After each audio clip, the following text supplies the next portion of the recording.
All right, I am going to drop my Twitter handle right here in the chat.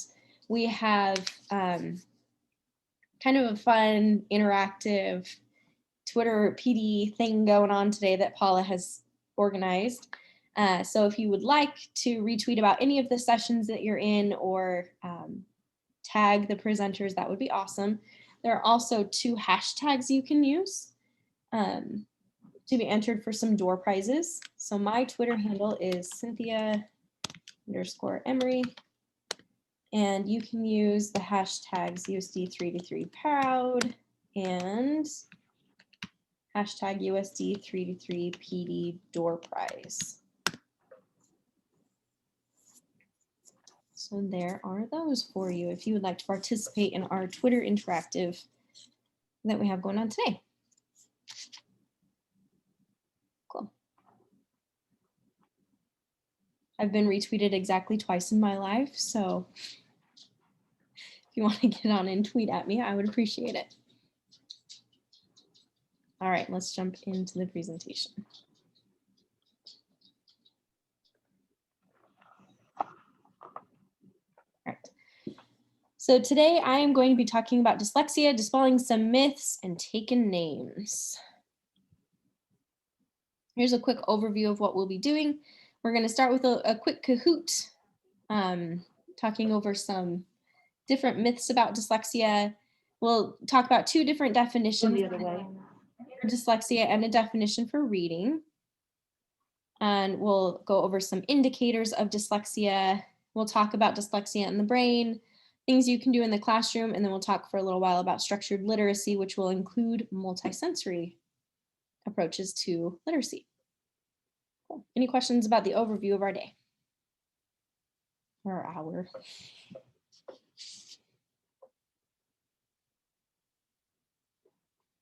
All right, let's get going. Please go to kahoot.it and enter this game pin. Let me do a new share.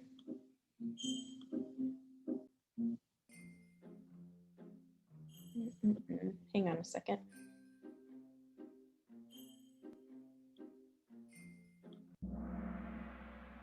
Nope, not what I want.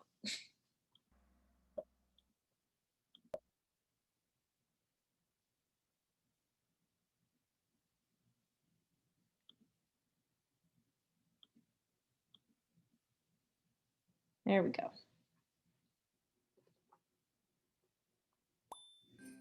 So please head on over to kahoot.it and enter our game pin. 3845510.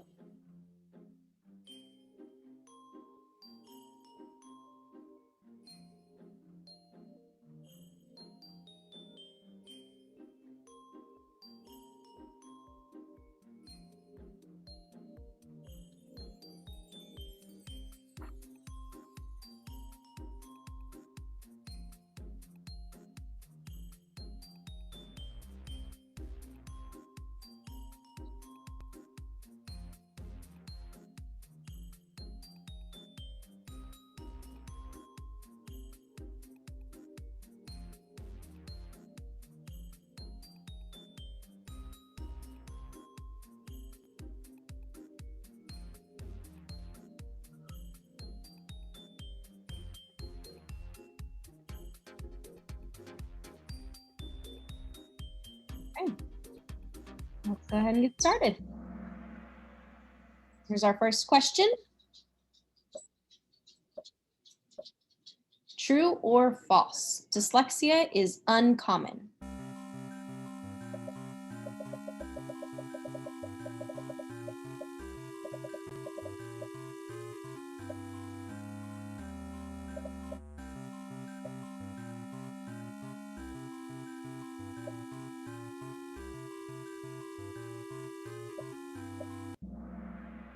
The answer is false. Dyslexia is very common. It is the most common reading problem, diagnosable reading problem, and it affects for anywhere from, scientists believe, 5 to 20% of our population. it's quite common. Okay, so Mallory, thank you for joining. Apparently my first session, people are still in here. Did that wrong, sorry. Okay, question 2, students with dyslexia struggle with understanding and working with language. Is that true or false?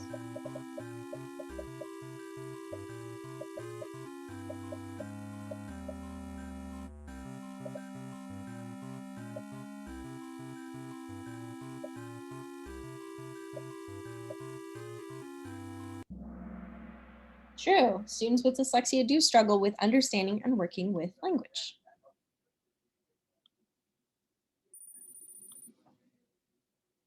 Okay, question 3. Letter reversal is a major predictor of dyslexia. Is that true or false?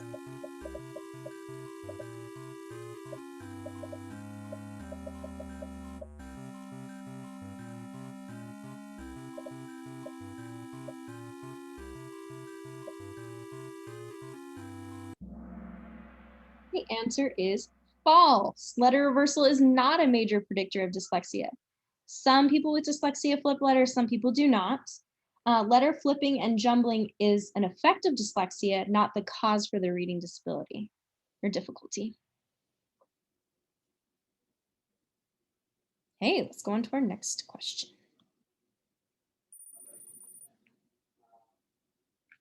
Dyer moving up the scoreboard. Hey, true or false? Signs of dyslexia can show up in preschool or earlier. Is that true or false?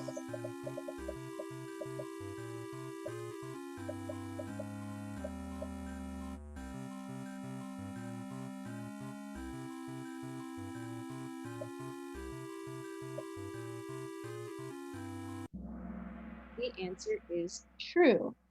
Very good. Signs of dyslexia can show up as early as 2 or 3. Since dyslexia does affect language, we can see some of the indicators of dyslexia in children who are learning to speak.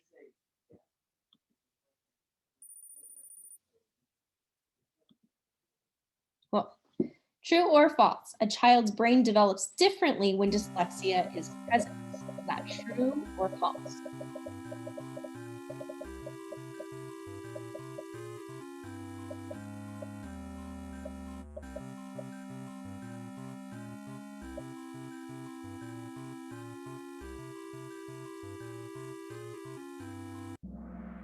That is true. I will show you some different pictures of the parts of the brain that light up when you read in people who do not have dyslexia and people who do. Your brain does develop differently when dyslexia is present. All right, question 6. Dyslexia goes away after a student learns to read effectively. Is that true or false?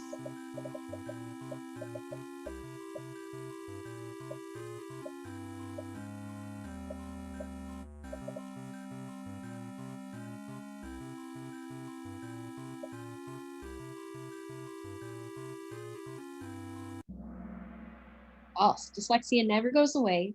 People just learn how to cope and learn coping mechanisms to read effectively.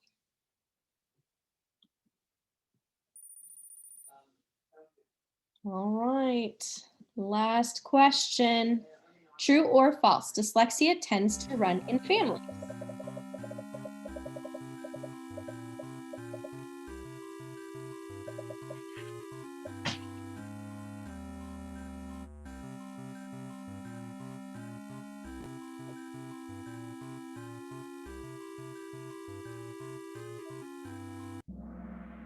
True. Dyslexia tends to have a genetic component.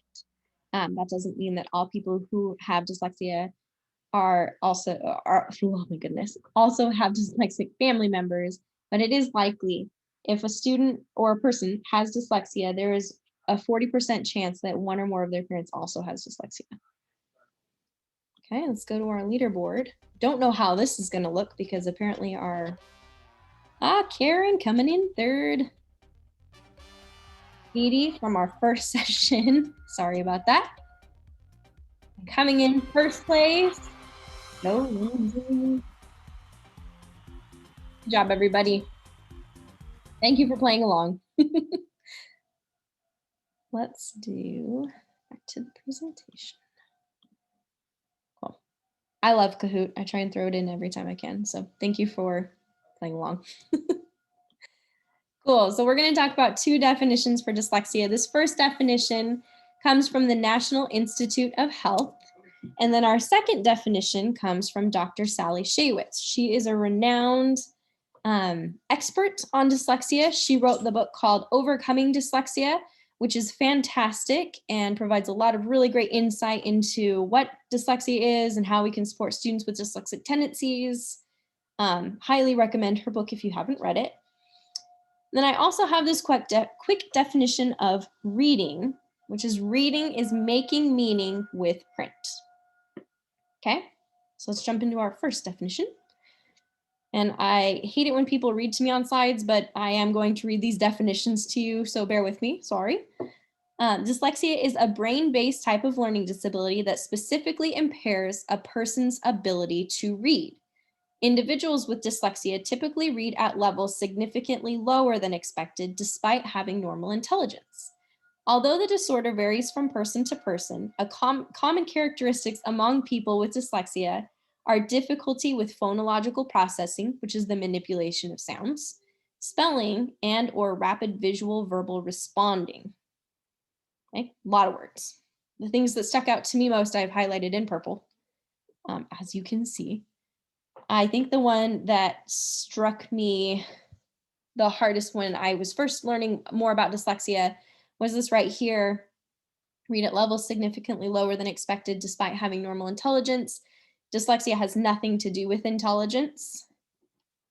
And then right here, this one, rapid visual verbal responding, was something that surprised me. That wasn't something that I thought about when I thought dyslexia. We have this much shorter definition from Sally Shaywitz that I also enjoy. Dyslexia is an unexpected difficulty in reading in an individual who has the intelligence to be a much better reader. So I ask you all, what stood out to you in those definitions? Was there anything that surprised you or made you think or affirmed something that you already believe? You can either respond verbally out loud or in the chat. What stuck out to you in these definitions?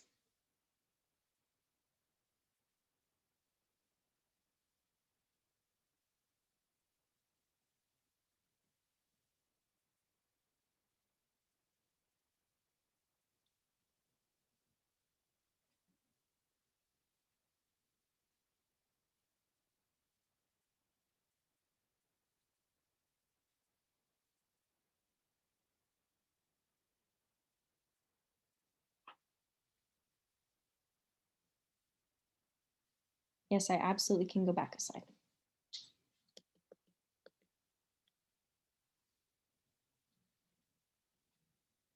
Unexpected.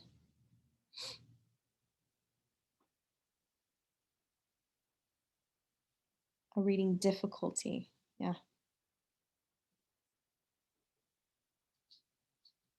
Manipulating sounds.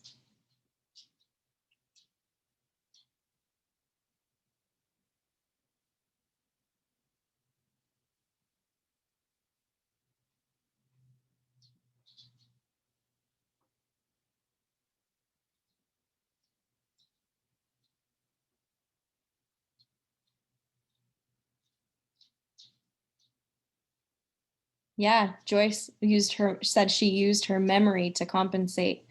On the next slide, I have a quote from somebody who I listened to at the ILA conference a few years ago in New Orleans. And she's an adult who was diagnosed with dyslexia when she was like in middle school, I think she said. And she and she said that she only was diagnosed because she couldn't memorize all of the text anymore. So she really relied on her memory. And so nobody knew she had any problems until she couldn't memorize all of the text anymore, which is how she had been compensating her whole life. So yeah. There's a good deal of research as well about the different gifts that people with dyslexia have because of the way they compensate. They've developed stronger connections in other parts of their brain to kind of compensate for that difficulty reading. Yep.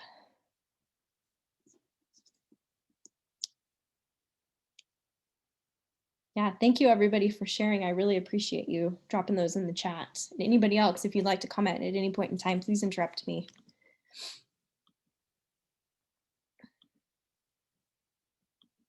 Okay, so this is a quote from Kara Fernandez. Like I said, I saw her speak at the ILA conference a few years ago.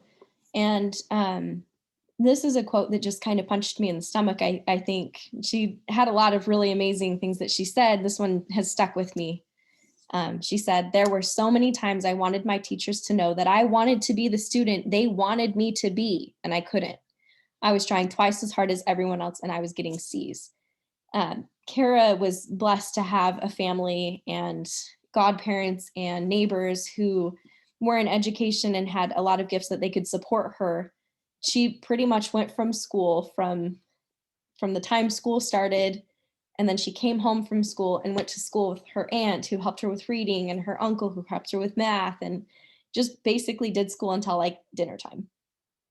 And constantly was just trying so hard.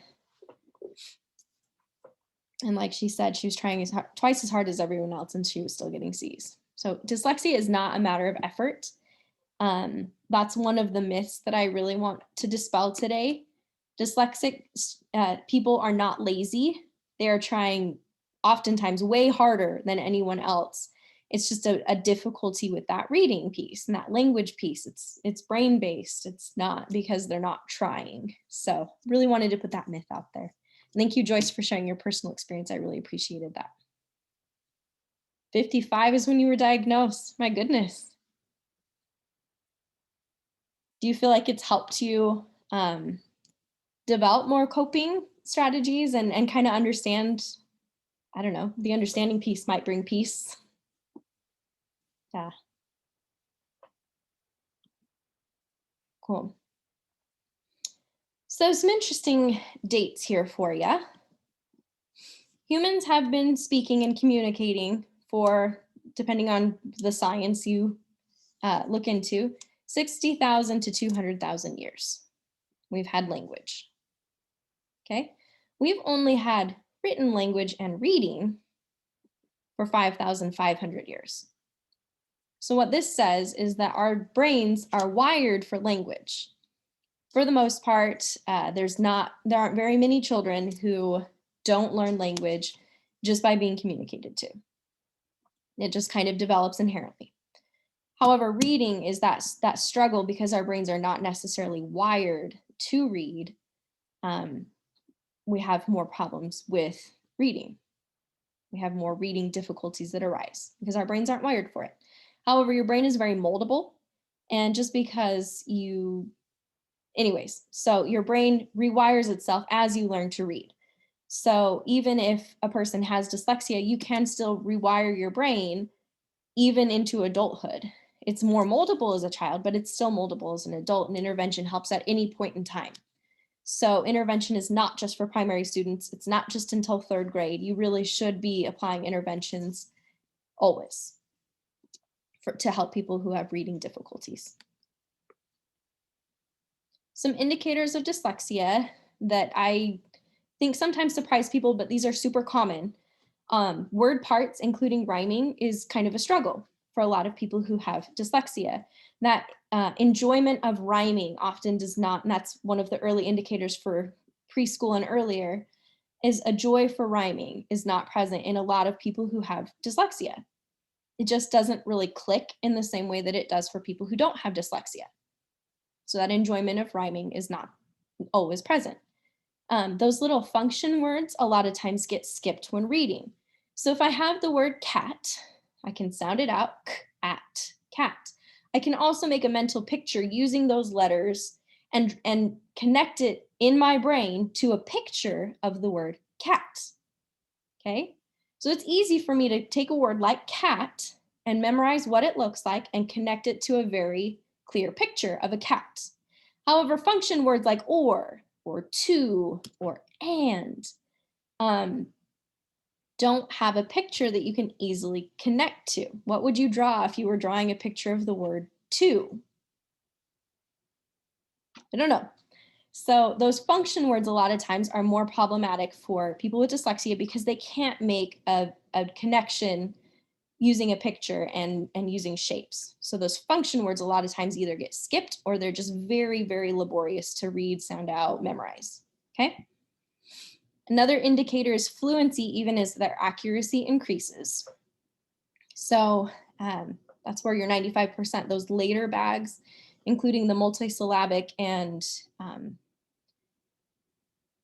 syllables and those kind of things, those bags are really helpful for students in the upper grades who need support with fluency because you're helping them increase their accuracy with larger words. And sometimes those are harder, even though they're accurate, it takes a lot more processing to remember all of the rules. So just a couple of indicators. Does anybody else have a real common indicator that they are aware of for students with dyslexia that they'd like to share?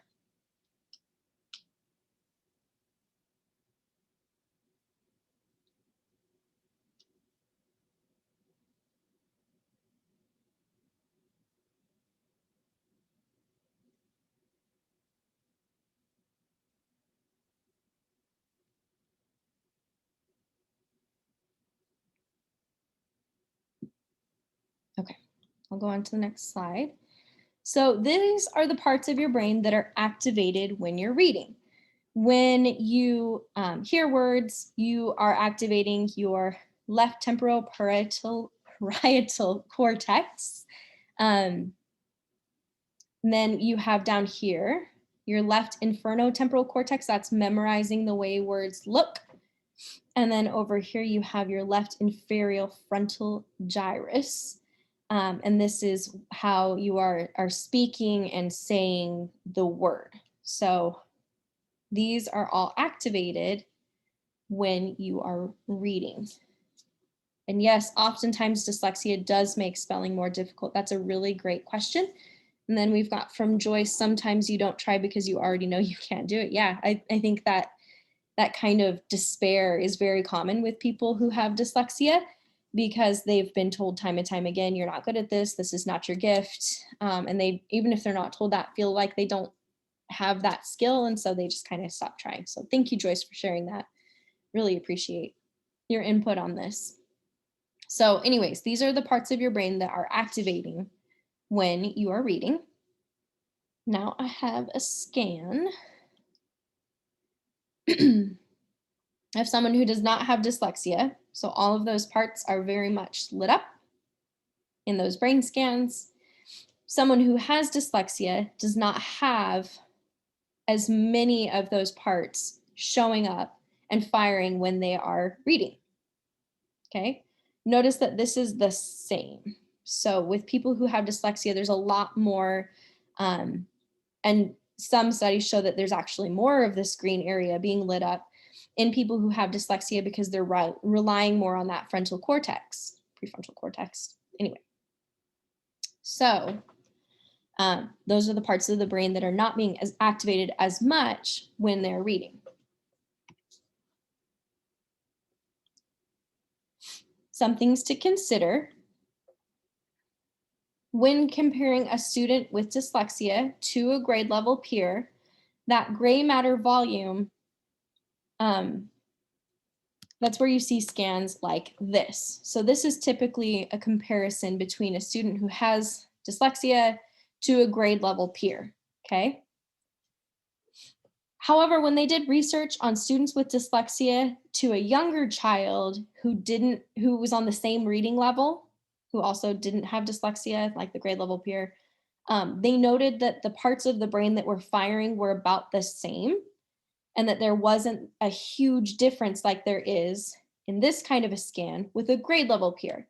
So scientists are kind of wondering if the gray matter volume may not be causal to dyslexia, but rather to a lack of reading experience compared to their grade level peers. So a little caveat to that on just something to consider when looking at brain scans and thinking about the brain in dyslexia is that there's still a lot of research to be done on exactly what is happening with that brain and action doesn't equal causation, and what does this actually all mean? So just something to consider. However, regardless of comparing to a grade level peer or somebody who's at a different reading or at a younger peer on the same reading level, the effective intervention is across the board, shows improvement in the rewiring of the brain. So without intervention, again, we have these parts right here and here that are not firing quite as much in this student without intervention who has dyslexia. After intervention, especially this purple part, really shows a lot of improvement.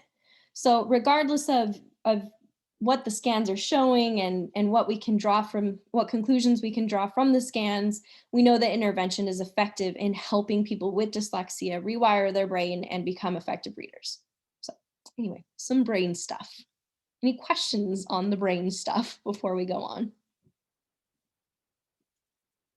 If you want to learn more about the brain and dyslexia and kind of some of these interesting studies that have happened with brain scans, there's a lady, she's got some videos on understood.org's YouTube page. And then she's got a couple of really amazing webinars separately from that, also on YouTube. Her name is Dr. Guinevere, blanking on her last name. But if you type in dyslexia and Dr. Guinevere, it should pop up. There are a couple that are shorter. And then there are several that are much longer. I watched one with her 2 weeks ago. It was like an hour and a half long and it was amazing. I was not bored. It was really fascinating. So if you're a nerd like me and you want more information about the brain, check out Dr. Guinevere on YouTube. And I can find her last name if anybody's curious. Cool, so we'll go on to what you can do to support students with dyslexic tendencies in your classroom or diagnosed dyslexia. You can read aloud. One thing that reading aloud does for all children, and particularly our students with dyslexic tendencies, is developing that love for books. Students who like reading tend to read more. So it's important to build a love of books in all children to encourage healthy reading habits. Along with that, you can focus on interests. If you have reluctant readers in your classroom, there's always that saying that there's nobody who doesn't like reading, they just haven't found the right book. While I don't necessarily agree with that comment 100%, I think there's some truth there in finding the right books and focusing on the interests of your students to develop a love for reading. So another way to do that is to focus in on their interests. Does anybody have examples of focusing on interests and getting students to read? I love hearing these stories. Anyone would like to share? I'd love to hear them. In my classroom, I always had a special tub of books. When I taught first grade, I knew none of my students could read them, but just looking at the pictures and trying really hard to figure out what the words meant, I could see them really developing a love for books. So I focused on things that I knew they loved. I had some kids who were all about the military and the police and the Navy. So I bought books that I knew they would love. I had other kids who really loved animals. So picking out books that were, above their reading level. And I was never a person who felt like my students should only read books on their level, because I wanted them to develop a love for learning and a love for books. Yeah, they could check out those books from my special tub. And I found that really helpful for all of my students. I had several who had dyslexic tendencies and it ran in their family. That really enjoyed that practice. So yeah, love to hear anybody else's ideas. Ooh, Jenny, I want to check out this book, Savvy by Ingrid Law, about a kid who gets superpowers on his 13th birthday. Author uses a lot of descriptive writing and great for discussion. Sounds like a great book to read. Cool. Another thing you can do is play rhyming games. A lot of times this is kind of built into our wonders in the primary grades and gets skipped over in upper grades and secondary. But rhyming games are important for all children. It's really helpful for students who have reading difficulties, especially dyslexic tendencies. So, Lori, I did record the session. I can send it to you. Sorry, I'm trying to do the chat both. So rhyming games is another way you can support students with dyslexic tendencies to help build that understanding of rhyming, hearing the rhymes, just really getting them into it. And then we also have poetry and songs. When I was in elementary, I had a teacher who did a poetry challenge every month, and we had to memorize a poem. And memorization was always my game. Like I always tried to be the first one. So I loved it, but I think it would also help students who have a reading difficulty to work through some of those rhymes and poems and help support them in that way. And you can make it as fun and competitive as you want, but yeah, having opportunities for students to focus on poetry and love of poetry. I also think poetry is so historical and we don't focus on it enough, but that's a different soapbox for a different day. Cool. So we're going to jump into structured literacy. Ooh, reader's theater. That's another fun one because you've got that repeated readings piece in there as well, which is another best practice in literacy. Thank you, Sarah. Reader's theaters are also awesome for all students, especially our students with reading difficulties. Thank you. Keep those ideas coming. I love it. Cool. So we're talking about structured literacy now, and it's important to teach students that words are made up of sounds and that sounds have a written representation, which may be one or more letters. Okay. A lot of students with dyslexia will hear a word like elephant and maybe hear 3 sounds. So really helping them hear all the sounds in a word and understanding that all of our words are made up of sounds and how many sounds and how to identify those sounds, and that all of those sounds have a written representation. That is kind of the idea and the hope of structured literacy. Now we have the 7 components. Sometimes people shorten this down into 6 components, but here they are in all their glory. So the first component of structured literacy is phonological awareness. And phonological awareness are those units of oral language. So words, syllables, onset and rhyme, those pieces all fall under phonological awareness. Phonemic awareness is talking about the manipulation of individual sounds, those phonemes, the smallest pieces of our spoken language. Phonological awareness and phonemic awareness can be done completely without any paper, any print. They can all be done orally and verbally, okay? Phonics is connecting that spoken and written language. So now again, we're talking back to the last slide that words are made up of sounds and sounds have a written representation of one or more letters. We've got morphology, which is the units of meaning within words, like our prefixes, our suffixes, root words, how a word looks, that's all morphology. Then we've got syllables, which are units of pronunciation, semantics, the way language conveys meaning, and syntax, which is the phrase and sentence structure. Fortunately for all of us, we have 95%. And 95% contains all of these pieces of structured literacy. It's a really great program to help all of our students with reading difficulties, not just our students with dyslexic tendencies. And I don't think it gets enough credit for being as awesome as it is. So 95% heaters, I would love to talk to you about how you can use 95% and really support these students. Any questions on structured literacy before I go on to the next slide?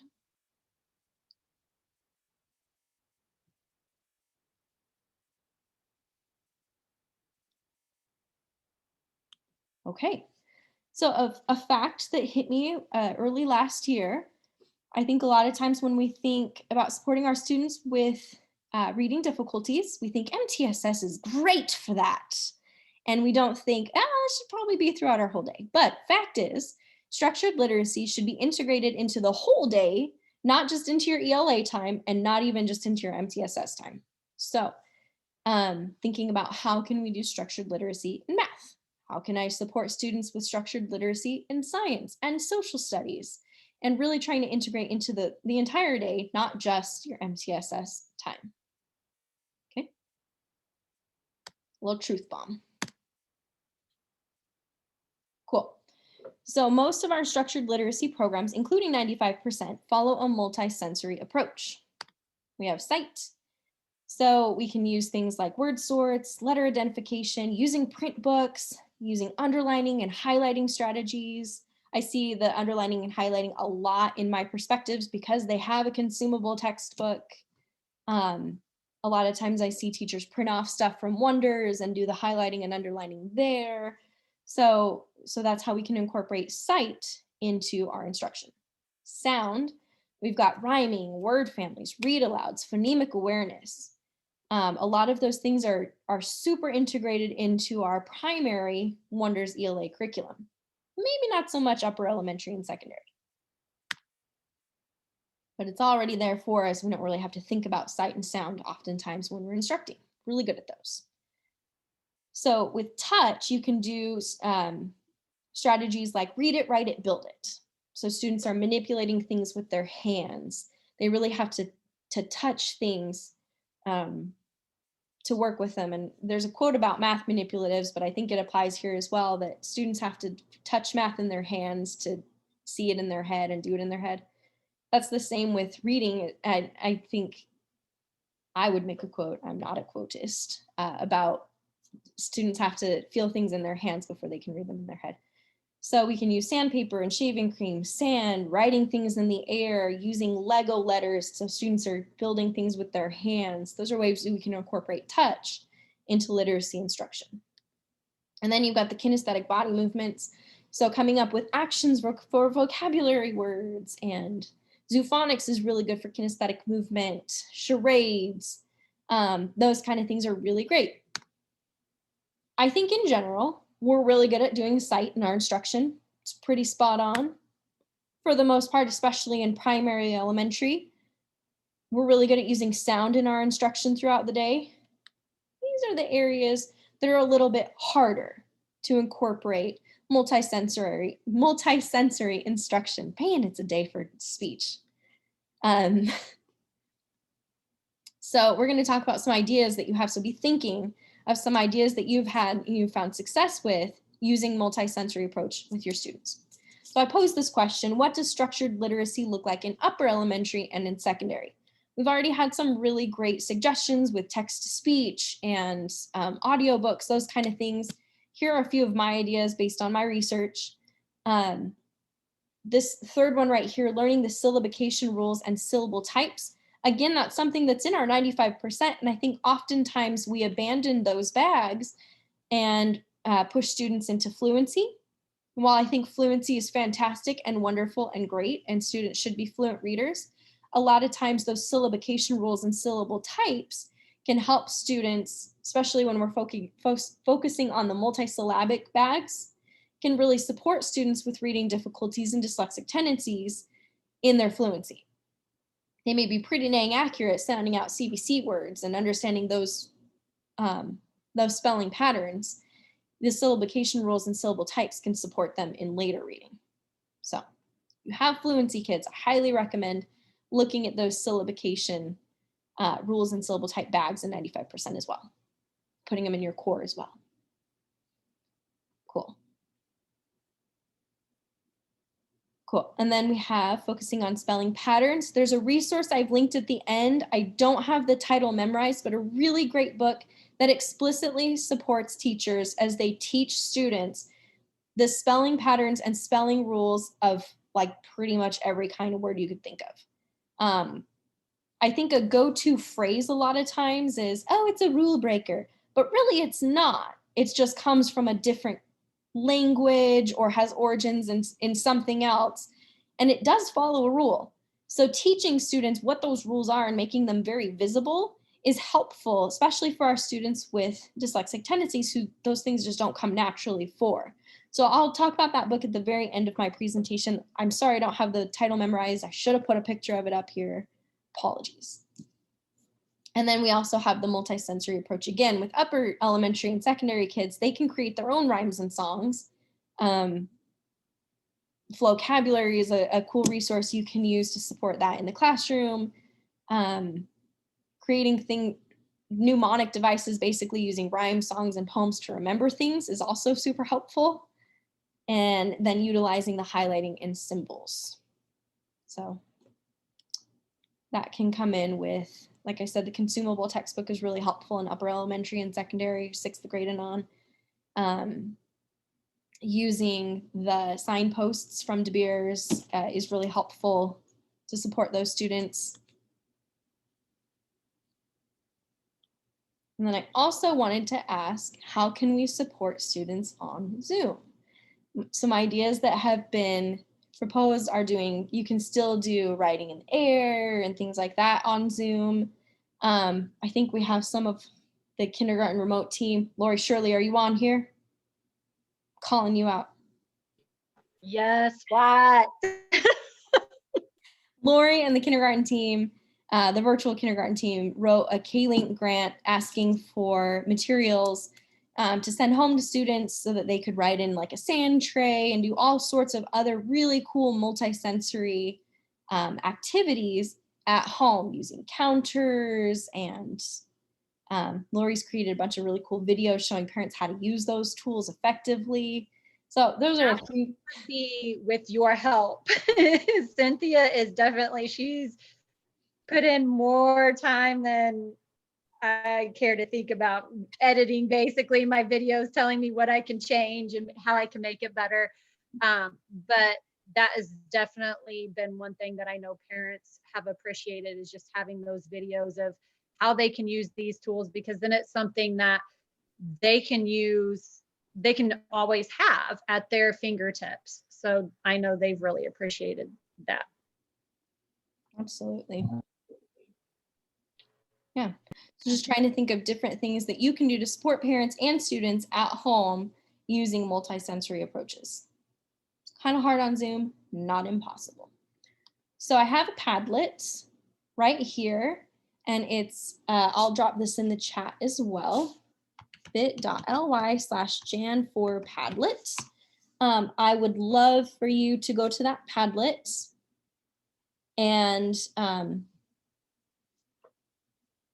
you'll see some different columns. There's a column for sight, sound, tactile, kinesthetic, and smell and taste, which I haven't talked about. So I'd love to hear your ideas. The last session had some great ideas that they threw up here already. Yoga poses for letters, for kinesthetic, and different amazing ideas. Please add to this. This is a resource that you can come back to at any point in time. We learn the most things from each other, right? So please add to this Padlet. Give you a few minutes and I'll shout out anybody who says awesome things. And yeah, let's share some ideas. Shakespeare can be rapped. So this is for sound. Shakespeare can be rapped, helps kids use music to break down words. Love that idea. Cool. And then we have for tactile, writing words or letters on sandpaper in salt trays using shaving cream, building them with letter stamps. Those are all amazing ideas for tactile learners. Smell or taste, we've got cooking with kids. That's a great way to motivate students to learn how to read recipes. And then you've got some math stuff you can throw in there. And I love cooking with kids. It's a great way to incorporate smell or taste. Cool. Songs, absolutely a great idea to incorporate sound. For another tactile idea is Play-Doh letters and spelling centers. Absolutely. Ooh, writing haikus to practice syllables. I think poetry is underrated and I love that idea. Fantastic. For kinesthetic, upper elementary love to make skits for vocabulary or spelling words. And I love that idea because not only are students given an opportunity to remember the word, if they're coming up with it, they're so much more invested in their learning. What an awesome way to include the learner in the creation of some of that content. Cool. Oh, I love playing baseball with words and you pitch the ball and say, yes, I love that game. I haven't seen it played here yet. I used to play all the time in Washington with students.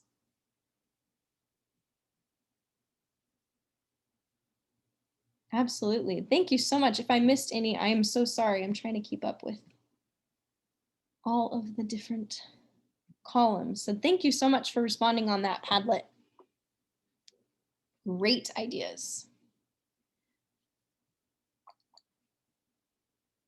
I'm pretty sure I shared with sound, but can somebody please give me a thumbs up when I start this video if you can hear the sound on this video? This is from understood.org. They have a YouTube channel and they also have a website that has just a ton of awesome resources to support students with dyslexia, to learn more about dyslexia and other reading difficulties. It's a fantastic place to find information. So I'm going to hit play and somebody please give me a thumbs up if you can hear the sound. Hi everyone, I'm Vanessa from Understood. It seems like more people than ever know about dyslexia, but there are still lots of myths and misconceptions about dyslexia out there. In this video, we take on 10 myths about dyslexia and bust them. Myth number 1, only a few people have dyslexia. Fact, dyslexia is a common learning issue. Some experts believe between 5 and 10% of people have dyslexia. Others say as many as 17% show signs of reading issues. The truth is that millions of people have dyslexia. Myth number 2, kids with dyslexia see letters backwards. This is one of the most common misconceptions about dyslexia. The fact is, dyslexia isn't a problem with how kids see letters and words. It's a problem with language. Some kids with dyslexia might write letters backwards, but some don't. So letter reversal isn't necessarily a sign of dyslexia. Myth number 3, dyslexia is a problem of vision. Fact, vision problems don't cause dyslexia. Kids with dyslexia are no more likely to have problems with their eyes or their vision than other kids. It's true that some kids with dyslexia might also have trouble with visual processing. That means the brain has trouble with details and images and processing what the eyes are seeing. Those challenges can make reading difficult, but they're not part of dyslexia. Myth number 4, kids with dyslexia aren't smart. This is an untrue and harmful myth. The fact is, kids with dyslexia are just as smart as their peers. Dyslexia has nothing to do with intelligence. Many people have struggled with dyslexia and gone on to have successful careers, including some famous people. That includes Damon John, CEO of FUBU and one of the star entrepreneurs on the TV show Shark Tank. Salma Hayek, the Oscar-nominated actress. Carol Greider, the Nobel Prize-winning scientist. Myth number 5, kids just need to try harder to read. Fact, kids with dyslexia need the right instruction. Research shows that the brain functions differently in kids with dyslexia. It also shows that reading can actually change the brain over time. But effort has nothing to do with it. It's the type of instruction that makes a difference, not how hard kids try. With good instruction and practice, kids with dyslexia can make lasting gains in reading. There are a number of reading programs designed for struggling readers. Many use what's called a multisensory approach. This type of instruction uses sight, sound, and touch as part of learning. Myth number 6, dyslexia doesn't show up until grade school. Fact, signs of dyslexia can show up in preschool or even earlier. That's because dyslexia can affect language skills that are essential for reading. Some signs that a preschooler may be at risk for dyslexia include difficulty rhyming and being a late talker. Myth number 7, dyslexia goes away when kids learn to read. Fact, dyslexia is a lifelong issue. Intervention makes a big difference in helping kids with dyslexia learn to read. But being able to read doesn't mean they're cured. That's because dyslexia can affect more than just basic reading skills. It can make it difficult to read quickly and accurately. It can impact how well kids comprehend what they've read. Kids with dyslexia may also continue to struggle with spelling and writing even when they've learned to read. Myth number 8, dyslexia is caused by not reading to kids at home. Fact, dyslexia doesn't happen because of lack of exposure to reading. It's a neurological condition. People who don't know your family may wrongly assume that you're not reading with your child. You may need to explain that dyslexia is caused by differences in how the brain functions. Lack of exposure to reading doesn't cause dyslexia, but reading at home is important for all kids. Myth number 9, kids who don't speak English can't have dyslexia. Fact, dyslexia exists all over the world and in all languages. But it often takes longer to pick up on reading issues in kids who are bilingual. Sometimes teachers and parents think these kids are struggling because they're learning a new language. But if kids have trouble reading in their first language and in their second language, it's a sign that they need to be evaluated. Myth number 10, kids with dyslexia are lazy. This is another completely untrue myth that can be harmful to kids. The fact is, kids with dyslexia are already trying hard. But if kids think that other people are judging them as lazy, it can make them feel less motivated. No child wants to fail, and with the right help, they won't. Well, there you have it. 10 myths about dyslexia busted. If you found this video useful, please like and subscribe to our channel. And let us know below in the comments what specific myth about dyslexia you think is most harmful and why. We'd love to hear from you.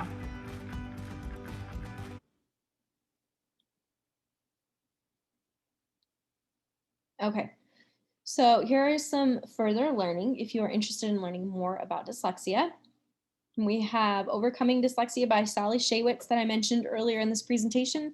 A little bit dry, but a really great book that gives a lot of information about dyslexia and the recent research that's been done to understand dyslexia. We have, this is the book I was talking about, Dyslexia and Spelling, Making Sense of It All by Kelly Sandman Hurley. It's a fantastic book that really breaks down the spelling patterns and shows you how to teach students explicitly why the words make sense, that they're not rule breakers, they have a rule and it's this rule. There are free webinars on Learning Ally. There's a fabulous TED Talk on dyslexia. What is Dyslexia is the title. And then I mentioned understood.org earlier, ton of great information and videos. They have interviews with students who have dyslexia. It's really great to hear their perspective. Just a lot of really great information on their website and on their YouTube channel. I did find the name of the researcher that I was talking about earlier. Her name is Dr. Guinevere Eden. I dropped that in the chat if you're interested in following up and learning more from her. She has a lot of amazing videos and great information on dyslexia and how to support people with dyslexia. Just a ton of really great information from her. And then we also have the dyslexiatraininginstitute.org and dyslexicadvantage.org. So yeah, check them out if you want to do a little bit more learning on dyslexia to support students, your personal children, yourself. Cool. Thank you so much for joining me. Here's my contact information. If you have any questions, comments, concerns about my presentation, let me know. We've got a few minutes left. If anybody has comments, questions, wants to share anything additional that I didn't share. Yeah.